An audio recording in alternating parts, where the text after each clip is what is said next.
on 4BC Breakfast. Time for sport. Sam Leckie joining us now for sport. Sam, I was glued yesterday with the family to the live stream on Netflix of Alex Honnold climbing the Taipei 101 level skyscraper. Could not look away. As were many millions of people. I've got a few questions for Alex. First one. I've got one too. What if he'd fallen off? Would they have stayed with the coverage? Well, that's kind of where I'm going. My principal question is why?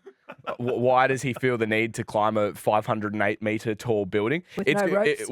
It was quite incredible, though, watching him and some of the videos you see of him doing the pull-ups with one finger, the shoes that he had when he's getting onto those, like, bits that jut out of the building. This is great radio trying to describe the building. But, I mean, like, where he's basically hanging upside down to get up this There was a 10-second building. delay. The good thing about it being on Netflix is now that you're talking about it, many people haven't seen it. They'll be able to go and watch it today, right? Yeah, I can put it on my tax return as well. Yeah. Netflix, my Netflix subscription. But it was, incredible watching it. And then I loved his reaction when he got to the top. Yep. Sick.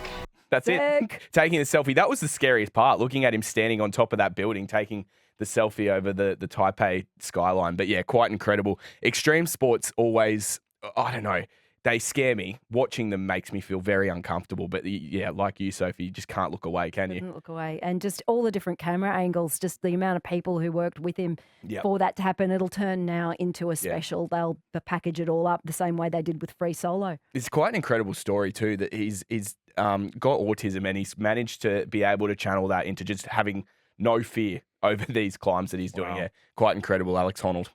Yeah, it's amazing, isn't it? The fear of heights, it's such an irrational fear when you think about it. But, when you see someone when you doing don't have any ropes, I don't think it's irrational to be No, but I mean, heights, generally speaking, people can stand and look over a balcony and go, no. Yeah.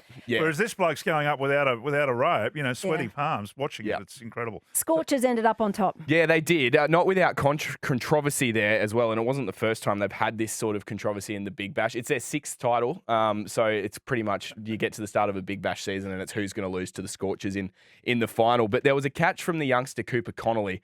And I think we're going to hear a lot more about this rule because there was one with Ashton Turner, the Scorchers captain, earlier on in the season. We saw it in the Ashes with Mitchell Stark a couple of years ago. When they take the catch and then the ball hits the ground, whether it's them trying to support their fall or whatever it might be, by letter of the law, it's not a fair catch. It's not out. But I think we will see that rule change because it's a stupid rule. I'll be honest. I mean, like, what do you want to play to backtrack and then just let themselves let their heads hit the ground?